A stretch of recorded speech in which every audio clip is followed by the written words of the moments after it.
Hello.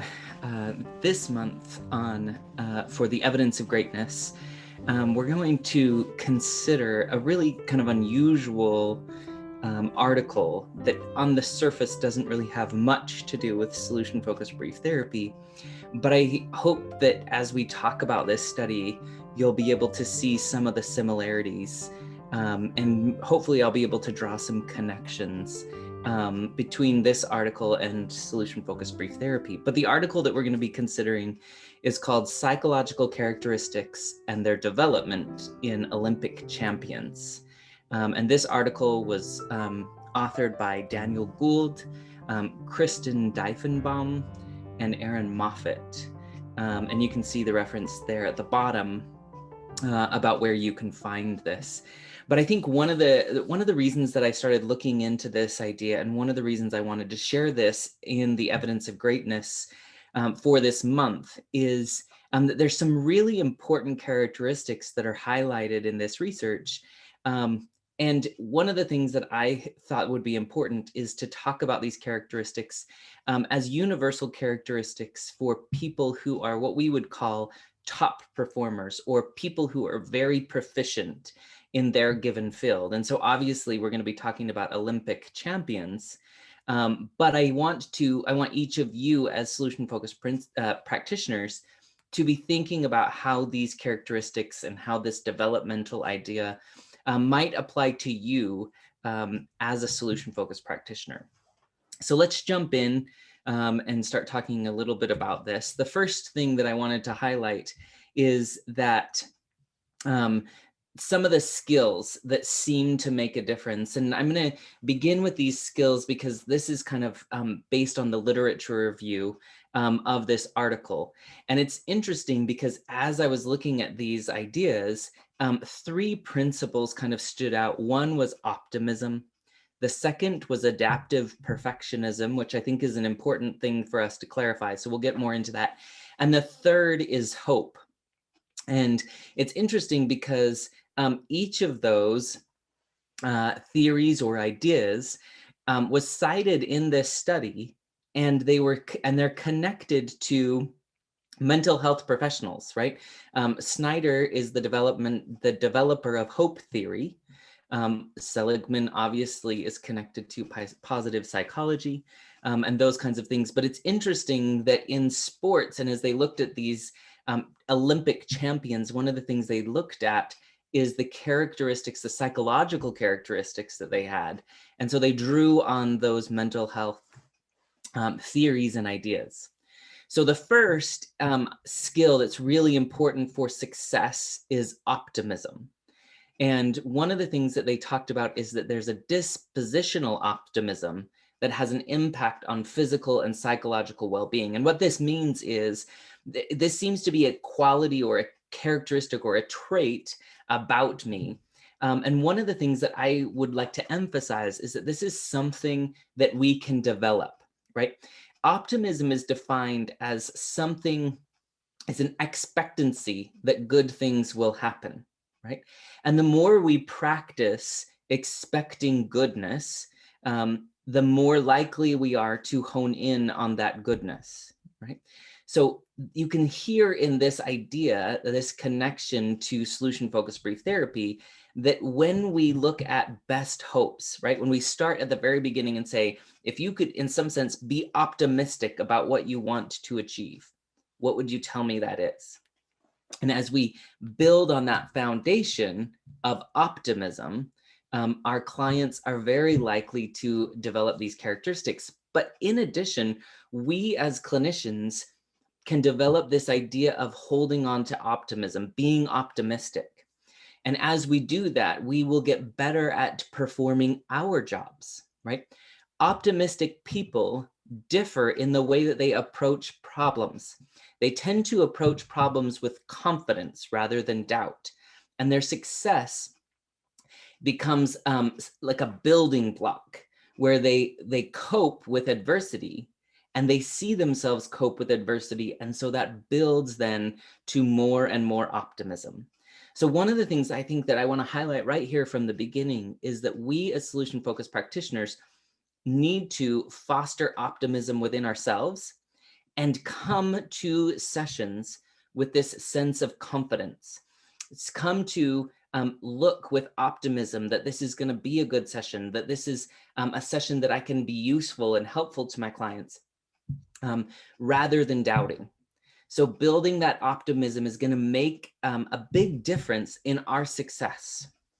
Right. The second characteristic is adaptive perfectionism. And one of the things that they said is that oftentimes we set a high personal standard. These Olympic champions, they would set a high personal standard, and they had a high preference for organization, right? They did things just right. They followed the similar pattern each time.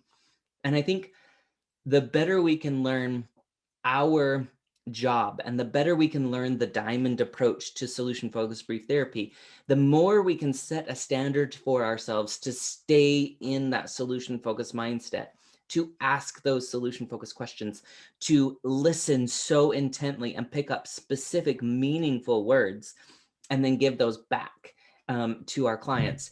And these authors, they contrasted adaptive perfectionism with maladaptive perfectionism. And you hear this definition: maladaptive perfectionism is a preoccupation with mistakes, or a strong self-doubt, or having this an authority figure in their lives that's critical or demanding that then they internalize, right? And so instead of being preoccupied with things that we don't do well or questions that we flub up, one of the things that we want to really hone in on, and I think this is one of the really important values of practice, is that we want to hone in on, when did we do well? Where did we hone in just right, right? And so really putting in time, energy, and work, in essence, to be perfectionistic, but hone that perfectionism to an adaptive perfectionism rather than a maladaptive perfectionism.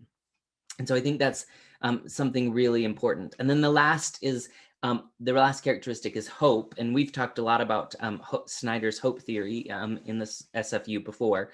So I'm not going to spend a whole lot of time here, but one of the things that they talk about is that people who are high achievers, who kind of come out on top in their field, they're people who are goal-directed, who are determined, who have this idea of agency thinking. It's up to me.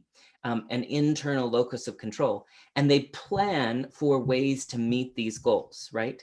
And so then one of the things that I would say here for us as solution-focused practitioners, in order to get really, really good at this, we may need to set goals. We may need to practice and try to achieve certain things that we want to accomplish. Right? So if we're able to have a really consistent 10-minute solution-focused conversation, perhaps then we stretch that and we say, now I'm going to really consistently work toward getting 15 minutes of consistent solution-focused conversation. And so on until we can fill an entire session with, again, that adaptive perfectionism.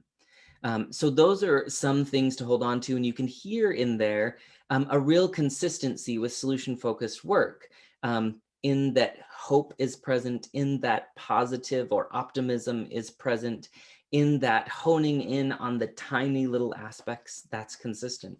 So we're setting ourselves up here to be really proficient mental health professionals. And I think it's really fascinating to see that the characteristics that are highlighted about people who are proficient, we can easily adapt those to fit ourselves and our own development.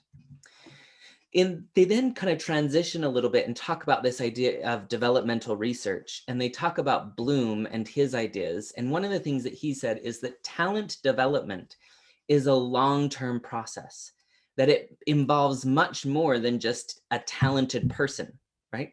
But there's also a strong support system. And so one of the things I think is really important is, well, I guess two things here. One, becoming really proficient in developing the talent of solution-focused conversations, it's a long-term process. In addition, it doesn't just rely on you. they talked a lot about a support system, and we'll come back to this and what they mean by a support system.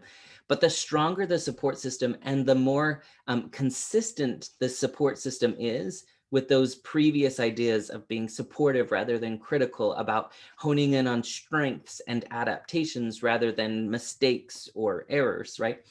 If we can surround ourselves with people who support that, we will get better and we'll develop a talent over time. They then went through three phases of development for these Olympic champions. And one of the things that they started with was this romance phase, where these people originally, maybe they were young, right? They fell in love with whatever their sport was. They emphasized, I'm just doing this because it's fun, right? They received a lot of encouragement and support from others around them. And then they started to see some success, right? And so this was this early phase where it was just like, I'm just doing this because I like doing it. And the second stage was a precision phase. And I think you'll see here, this might be where a lot of us fall, where this is then where they kind of took on a coach or a teacher. And that coach or teacher then shifted their focus to a long-term systematic skill development. So they really honed in on the individual skills, and they really tried to put in place how these skills fit together in order to achieve long-term change, right? And the focus became really technical. They wanted to master each tiny little skill. They focused on the techniques, and they focused on excellence in this skill development. So it's that daily grind, right? We just go and go and go, and we repeat and repeat and repeat, and we practice and we practice and we practice. So this is where they developed precision. And then that third phase was an integration phase. And this is what's fascinating here is they continued their work with a coach or a teacher, but now they shifted and they practiced multiple hours every day. And the focus was to turn these technical skills that they had developed into optimal performance, right? This is also where people started sacrificing other interests or other relationships in order to really develop this, this champion ability. And so I think here there's some important lessons for us. One, we may always need coaches and mentors and trainers and people who help us to develop. This may also be where we take those technical skills and we start thinking about the bigger picture of what are we really trying to achieve with these technical skills. I think this is one of the things that helped us to develop this diamond approach to solution-focused brief therapy. It was, how do we take these individual tiny skills and put them together into a coherent whole of what's the main thrust of what we're trying to do here. And so as you think about your own development, you might want to be thinking about where you fall in this developmental stage. And then interestingly, they made this final thing that each of these Olympic champions, they went through these three stages. They didn't skip any of the phases, but they also spent a long time through these phases. Oftentimes it took 15 to 20 years to move through these various stages. And so if you think about how long you've been doing solution-focused brief therapy and how long you've been trying to hone your skills in solution-focused brief therapy, if you haven't been doing it for 15 to 20 years with some real concerted effort, perhaps you need to give yourself some leeway or some grace and say, you know what, I'm still in the process of learning this. And perhaps you can be patient with yourself as you develop these skills and these techniques and the mastery over kind of this bigger picture to get to a place of optimal performance. Then they also then talked about these Olympic champions when they were young, right? When they were just beginning. And I thought this might be important to talk about because some of us are just beginning in this process of solution-focused mastery. One of the things that they talked about is that these people can't develop talent unless they were intrinsically motivated, right? And they enjoyed the activity, right? So I think that's one of the things that we really need to evaluate in ourselves is, am I trying to get good at solution-focused brief therapy because I like it? Because I like the way that it feels when I do it, because it seems to mesh with me as I go about my psychotherapy work, right? So do you like it? I think the other thing is that there were conflicts that were inherent in the development of talent. Oftentimes these teenagers had to make difficult choices of, do I go hang out with my friends or do I go practice my sport, right? And one of the things that they highlighted is we will encounter difficult choices. We can't avoid these. And so we get better by making the choices consistently. And I think we can do this as solution-focused brief therapists, right? We can decide to spend money on training, or we can decide to surround ourselves with solution-focused people, or we can decide to put in extra effort during practice sessions, right? And so it might require us to make difficult decisions where we have to give up on other things in order to get really good at this. But I also think it's important for us to think about this in the context of our clients, that oftentimes when they are put in a situation where they have to make a tough decision, sometimes it's our tendency to jump in and rescue them. And we can't. There's difficult decisions that can't be avoided. And in order for them to develop mastery of their own lives, they might have to determine, what are my best hopes and what choices do I need to make to live my life according to my best hopes? And so I think there's an argument in here for not jumping in to rescue our clients, to help them to feel confident, to feel intrinsically motivated, to make the tough choices they need to make, right? The other thing that they mentioned is that none of these people succeeded without support of caring adults. And these adults oftentimes were their parents, obviously, but coaches and teachers or mentors. They talked about how their parents sacrificed a lot to drive them places, to pay for very expensive sports or equipment or those kinds of things. But they also gave up time to come to the different events and those kinds of things. And I think we need to surround ourselves by caring people as well, who will support us, who will give up time in order to be with us and to help us and to support us. And I think we need that supportive environment in order to develop and be top performers. And then finally, they talked about how they learned, these kids learned to understand that anxiety was actually facilitative rather than debilitative, right?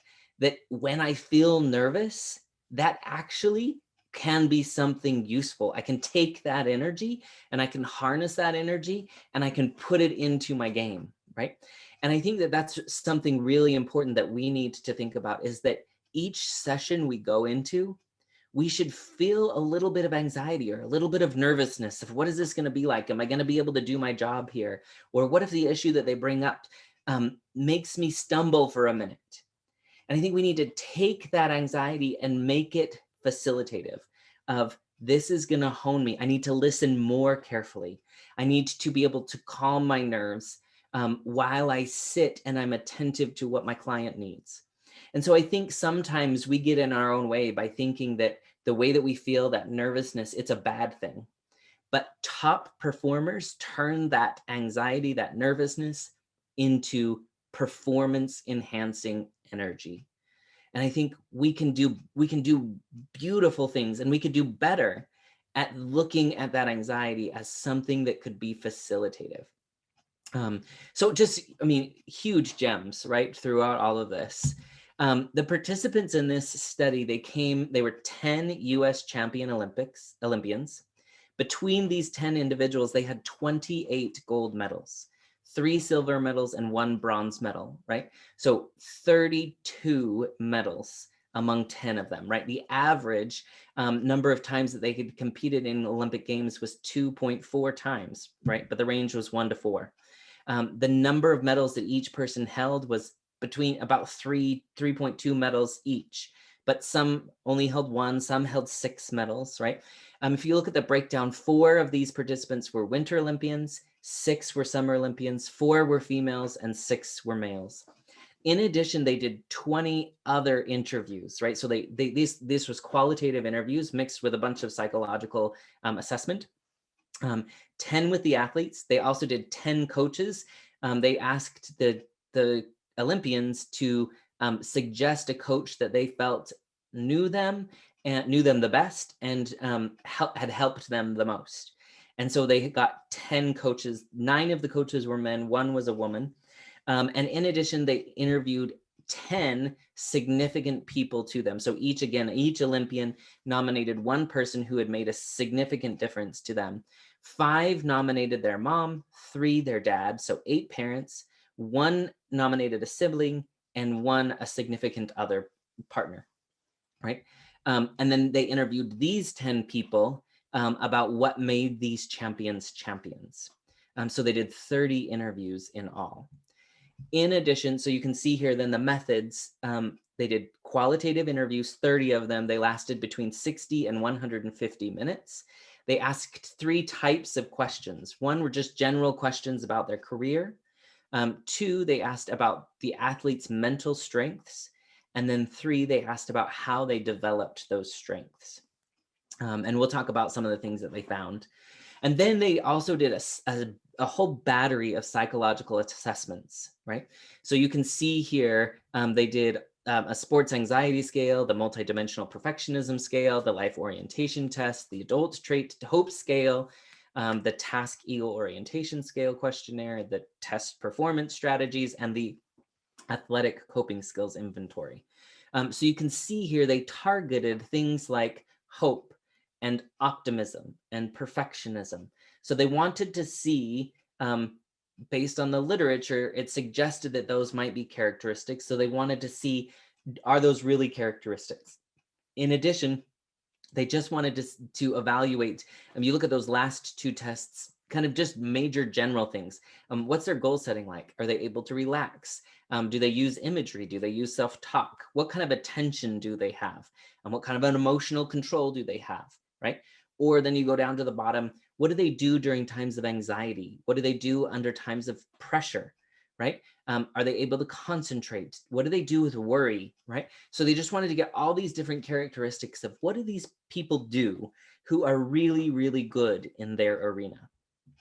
So the quantitative results, so these are then all the different measures. Basically, they said these top performers had lower anxiety overall, right? The second finding they had is that they had very low focus on their mistakes, but they had very high personal standards of achievement. So again, they focused on what they wanted to achieve, not where they fell short of their achievement, right? In addition, their parents were very low criticizers. They did not doubt their performance, and they tended to be very highly organized. So I think there are lessons. You can hear the lessons in there for us. Focus on what we're good at. Focus on our successes. Don't focus on our mistakes. Organize ourselves. Don't go into a session just willy-nilly, right? This is why the diamond approach is so important, is that it gives us a roadmap to stay organized, to say, where am I in this session? And how do I get better at this particular part of the session, right? Interestingly, these athletes had very high disproportional optimism. They were optimists. We should be optimistic about our abilities, about what we can achieve, right? Next, they were very high task oriented. They were very low ego oriented. They didn't do this to get famous or to draw attention to themselves. They did it to get better at a task. And I think we can learn from that. In addition, they had high scores on confidence, on concentration, on freedom from worry, and importantly, coachability. They were very coachable. I think this is so valuable. One of the things that we often talk about when we get into these solution-focused conversations is that there's this connection that happens, and we almost get into what psychologists call the flow state, right? That things outside of this conversation don't matter. We don't get distracted by what time it is. We don't get distracted by small noises that are around. We need to really, really concentrate. And when we can kind of get rid of all those distractions, our confidence can go up. We also need to be really, really willing to share our work. Find people who you value their opinion. Show them your work. These people were highly coachable. They were willing to hear, this is where you could do better. This is where you did well. So we can get better at being solution-focused brief therapists when we're confident, when we learn to concentrate and just listen to every word. Try to build a coherent conversation that's embedded with the client's words. Share our work, get feedback from people that we trust, right? These people were high in hope.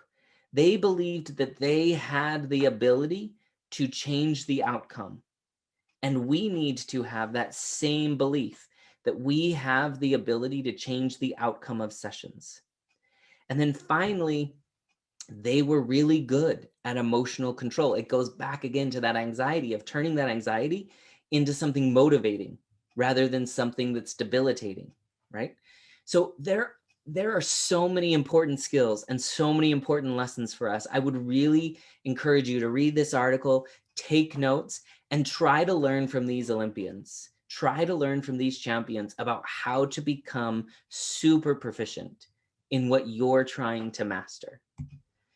The qualitative results, they came in 8 themes. I'm going to cover 4 really in detail and 4 kind of lighter. But in the 30 interviews, one of the things that they talked about is that there was just kind of a general characteristic or personality about these people. Typically, they were quiet.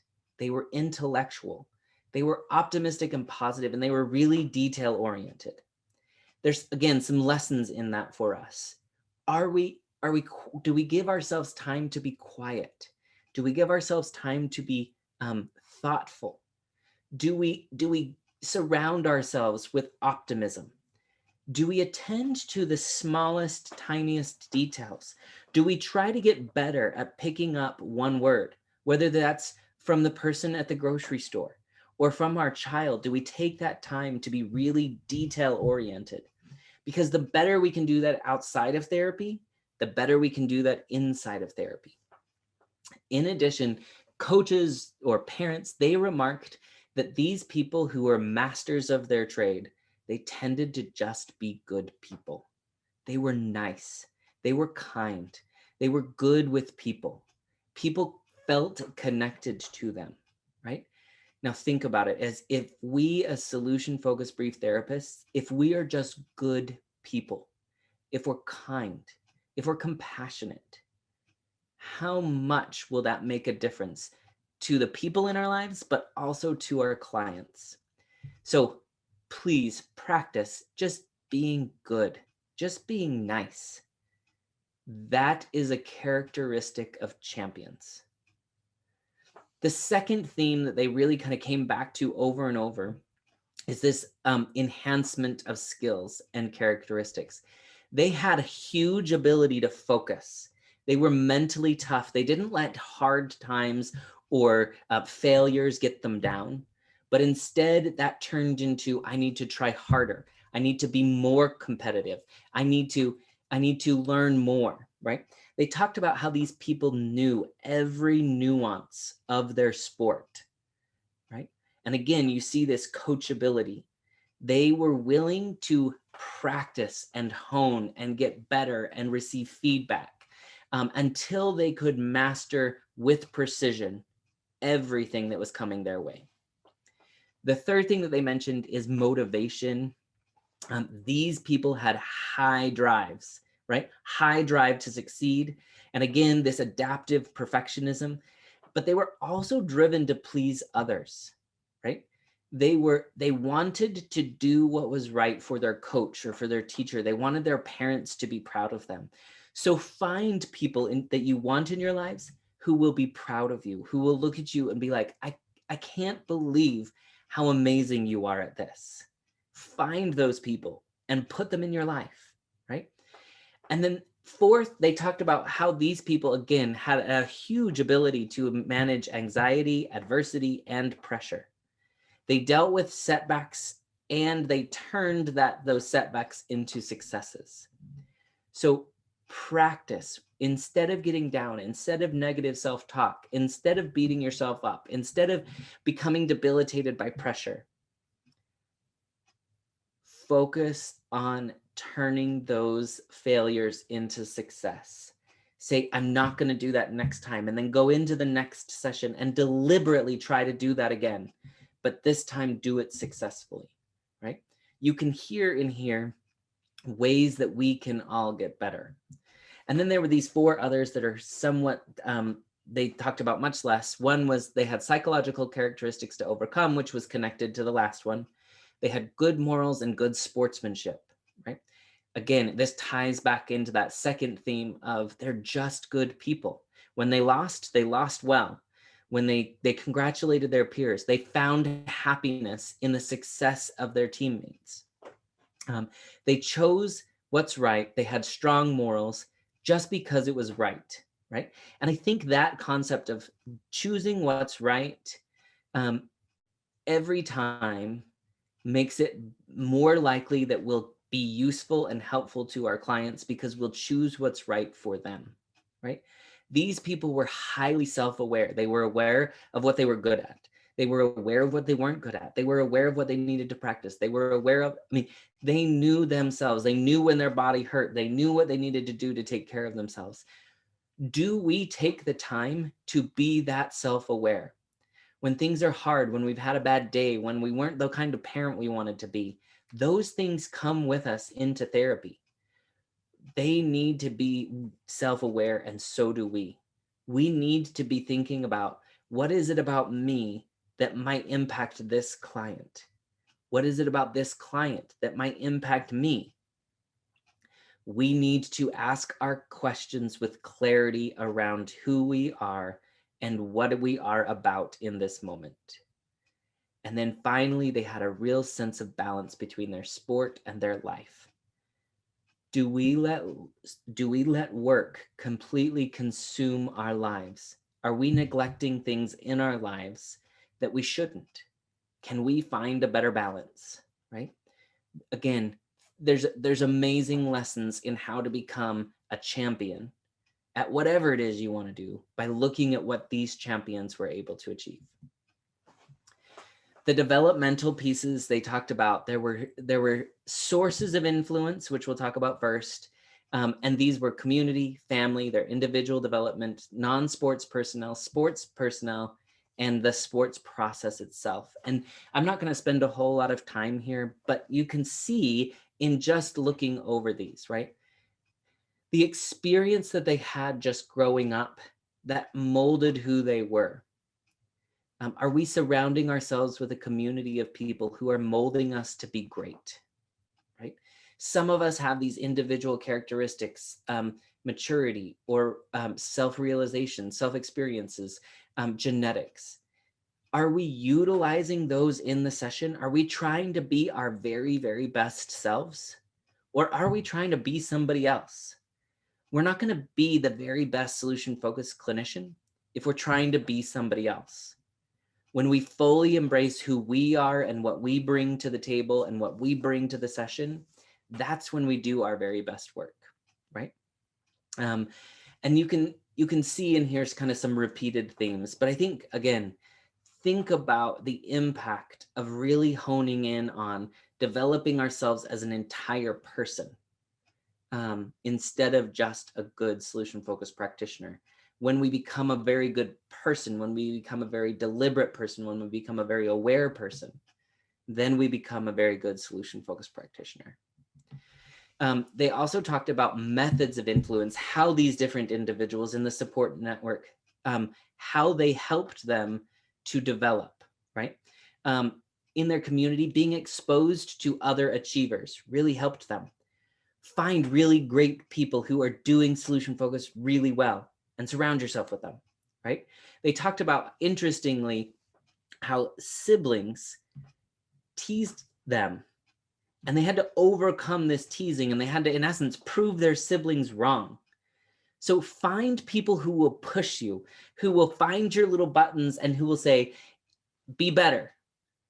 And instead of getting angry or frustrated at them, take that feedback and say, I'm gonna be better.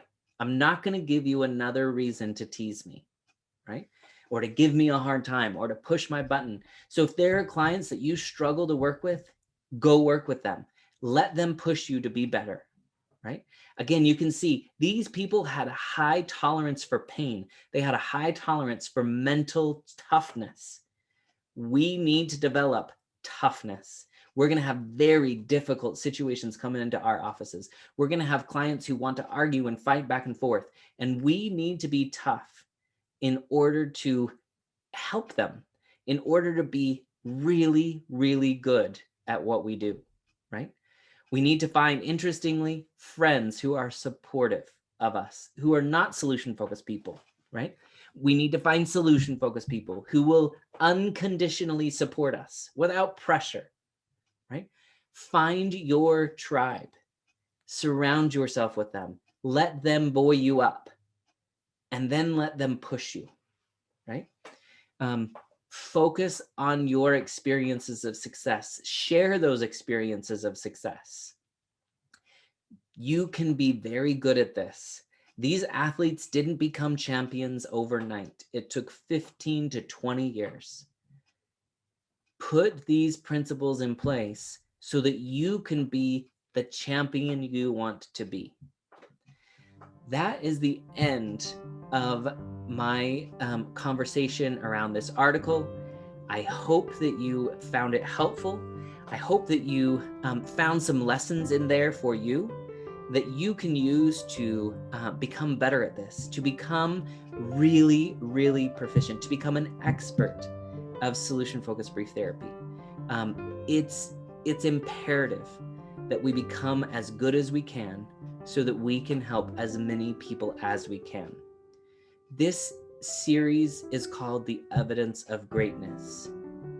You are that greatness. Find the evidence in it. Develop the evidence of greatness. I hope that was helpful. Let me know what your thoughts are. I'd love to hear about your successes. Thanks very much.